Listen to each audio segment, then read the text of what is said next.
Hey cuties, and welcome to my channel today. Today's video is this cute yellow polka dotted look. It's giving Itsy Wincy Teeny Weeny. You know the little song that they used to put on the little Yoplait commercial. Itsy Bitsy Teeny Weeny yellow polka dot bikini that she wore for the first time today. Okay, like that song was playing in my head the whole time I was doing these. Like, before I did this set, I was at work and I was telling my friend, I was like, I just want to do yellow nails. Like, I was in the mood for a good old yellow polka dotted nail. I don't know what it was. I recorded these like at the very beginning of spring. So spring was just like popping and coming through, and the sun was finally starting to shine where I live, because this weather is what? Bipolar. Okay? I live in Georgia and it's bi-freaking polar. So the sun was popping out. It was good and yellow sunshine vibrations over here. So that's what prompted these yellow vibes on my nails with the polka dots. Okay. So this is honestly like a fun set. Like, I'm just taking, honestly, you can do the set with whatever color that you want if you decide to recreate it and try it. But I was just in a yellow mood. But what I'm doing is I try to make sets that's easy to do when you don't have a lot of supplies, because personally, I don't have a lot of supplies. And I also remember when I was still beginning and did not have as much supplies as I have now. And, you know, I'm just getting to the point where I have striping brushes and things like that. So I was, you know, years ago, back when I was doing acrylic, I would learn how to try to do these lines straight with just using the regular flare, like the regular brush that comes with the polish. So I tried to hold my hand steady and let the brush flare and spread wide, and then just keep my hand steady to try to keep the line as straight as possible. But with these, they were meant to be fun and wonky. It's like you decide where you want to place it on here, and, you know, like, just let the brush do what it do, whether you want it to be a little bit more curvy, a little bit more straight, whether you wanted it to give a little zigzag design, or whether you wanted it to be vertical, horizontal. If you wanted to do big yellow circles and then put the polka dots inside the yellow circles, if you want to do a V cut, or you want to do diagonal, just like I'm doing here, you're more than welcome to, because this is really a fun set. So you do it how you want to do it. So if you decide to recreate this look and follow along, don't forget that, like, you don't have to do it like how I'm doing it, because I just placed it randomly, because I didn't want to keep doing the simple, you know, diagonal lines. I will be honest, I wish I did my thumb a little bit differently. When I was in the mode, I was like, oh, this is cute. But then after I did it, I didn't really care for the way I did the V on my thumb. I wish I maybe went for something a little bit different, maybe more like the other nails. So this was my least favorite nail. As well as, at the time, I did not realize that when I did this full set, I thought my nail was straight, and I don't know, maybe it was straight and I filed it inwards a little too much, not realizing it and making it look like it was crooked. That was just a mistake of mine, but also because they were my nails, I weren't going back to fix it. I was not doing it, okay? Because it's mine and wasn't a big of a deal, and nobody was gonna know. Nobody knows but me, so I wasn't tripping about it. But if you're doing it on a client, please make sure it's straight before you apply any type of product or anything like that on it.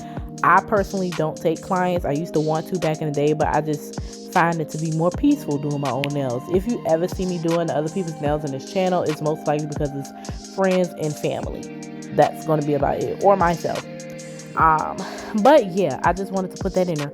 But I did do 2 coats with this, just because if you pay attention to how dull the yellow looks, like, okay, you see the second coat on my pinky, it's like very vibrant and bright and a pretty true yellow, and then the other nails are kind of lackluster. But these were very beautiful in the natural sunlight. Like, I didn't even realize how pretty and how bright of a yellow it was until I like took that video next to that flower that you guys see in the beginning of the video, and maybe it was the yellow in the flower, but baby, it had them popping out real good on that nice sunny day. Okay, so the outside pictures are the best nail pictures if you new and trying to figure out what works for you. Outside pictures work best for me, and I think it's cool to do them up against flowers with the themes being spring, you know, even summer. Like, just the lighting outside, nothing beats the lighting outside if you can. If you cannot, then a good ring light and flashlight, things like that works too. But the sunlight like really brought these nails out. But like I said, I just was having fun with the patterns. So after I cured it one time, I'm just going back in and put in a second coat on all of the nails.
Okay, cuties, I'm back. So it's time to get into this polka dotting. This Beetles white is bomb. It's a very nice bright white.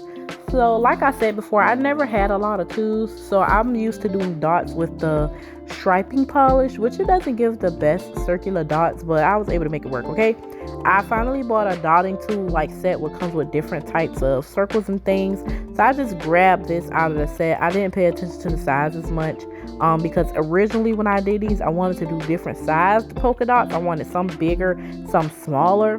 But when I look back at this, if I wanted that effect, I probably should have went for the biggest ball in there or a bigger ball and then try to go back around it with the smaller dots. But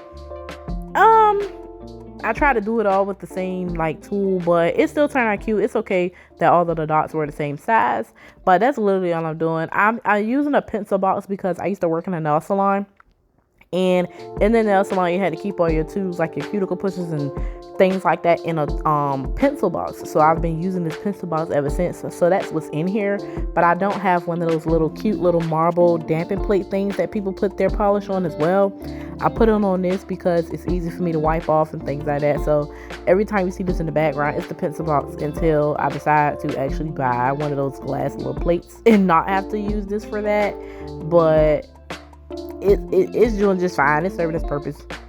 If it ain't broke, don't fix it. That's all I say. But yeah, I am just going through here and placing polka dots where I see fit. It's up to you where you want to put them. Sometimes I like a lot of certain things, and sometimes less is best. So really just use your own judgment depending on how many polka dots you like or what type of polka dots you like. Sometimes less polka dots might look better, or more like might look better. So on this nail here, on my index fingernail, I actually decided to take the polka dots out of the yellow and put some on the nude area because I felt like it would just add to it and make it look slightly better and give it more blended look. I don't know. I just thought it would look better. So once I did that on this nail, you'll see me go back to all of the other nails and actually add more polka dots on the nude areas, like outside of just the yellow barriers. So that's what I decided to do as well. But like, again, you don't have to do that if you don't want to. That's just strictly up to you. But everything that I've used in this video that I can find will be linked in the description box below, on Amazon, because that's where I got my supplies, because I'm too impatient to order from any place else. But those links, I do not earn any money for them. I'm not an affiliate partner and things like that, at least not yet. Maybe I will be at some point, but at least I'm not right now. But I also wanted to apologize for a lot of the blurring in here. I actually bought a camera, you guys, so I'm not recording on my phone anymore. I just wanted to take that leap of faith and use it as a tool to invest in my channel, because this is something I see myself doing long term. So I didn't want to look at it as, oh, all this money, what if I don't do it? No, all this money, I'm definitely going to do it. All this money I spent on this camera, videos will be coming, okay? But this camera, I was getting used to like filming in this angle and things, but I'm happier with it because it has a viewfinder that I can turn and actually kind of pay more attention to where my nails are in the frame, so I can be better in the frame. So the next couple of videos you guys will see, I have gotten better with staying in the frame. So I apologize for coming out of frame a little bit on some of these. I tried to cut out as much of that as I could in this, of like, you know, going out of the frame, as well as when I'm doing things in the camera with my other hand, when I'm doing like things like just polishing the nails or something like that. Sometimes if the camera is zoomed in too much, it'll take the focus off of the nail that I'm doing and put it on my hand that's polishing the nail, because that's closest to the focus of the lens, if that makes sense. So it doesn't focus on my nail that I'm designing. It ends up focusing on the nail that's holding the tool, like holding the polish brush, holding the wax stick. It focuses on that hand. So you'll see that happen at some points in this video, so that's why I wanted to bring it up now. But y'all, ain't these little charm boxes is cute? Don't they look like the charm boxes are cute little flowers? But in one of my other videos, I was telling you guys that this is the charm boxes that I wanted to sell. But unfortunately, as you can see, like on this one on the right side with all the little caviar beads, it mixes up. So like for those types of charms, this box is not the best. But for the other one, like that has the teddy bears and the lollipops and the hearts and stuff, it doesn't mix up too bad. So that one is still good, but I would just rather prefer to find a better quality charm box. And the ones that I haven't like used and things like that, because I only use one of each style. The ones that I would have planned on selling, I would just rather switch the charms over to something more secure or with higher borders so that they don't mix, because I don't want to sell, you know, nothing crappy. But I did not get this from Amazon. I got this from an actual vendor from when I was trying to sell my nail supplies. I'm still working on it. It's just these things cost money and you gotta save money. So when I get to that point, then I will get to selling. So until then, I'm just working with them. I like working with them because I like proving to myself and showing myself all the different designs I can do. So when it's time to post product pictures, I got some, and then y'all can see different ideas on how to use them. But once again, I love this top coat, this Cooper top coat. I was for the what's the other one? It's like blue. I was about to say IBM, not IBM. It's IB something. I don't know. It's I something. I had it. I'm just not looking at it right now. I apologize, y'all. That one is good, and I liked it. My nail tech used to use it. I used to go to Nails by Name, and she used to use that one, and I liked it. And that shine was something serious. But this shine right here is something even more serious. I really like this top coat a lot. It's only like $11 on Amazon. So yeah, look into it. It'll be in the description box below, so make sure you check it. And I'm gonna log off now, but thank you so much for watching today's video, my cuties. Don't forget to like, comment, share, and subscribe, okay? And join the cutie gang, or as I said before, we could also be the born late gang, because your girl's born in December and I graduated a year older than some of my classmates. But anyway, we're not gonna worry about that. But if that was you, then subscribe for that too. And I'm sorry if y'all hate these notifications. It's my phone going off, but I'm home alone with no kids in here, so I'm not re-recording this. I'm not re-recording this voiceover. I got to get it how I live while there's nobody here with distractions. So that's that on that. But thank you so much again for watching, my cuties. And I'm not gonna see y'all, but you know, you'll see me in my hands, and hopefully I'll see y'all's eyeballs in the view count on my next video. Okay. All right. Bye.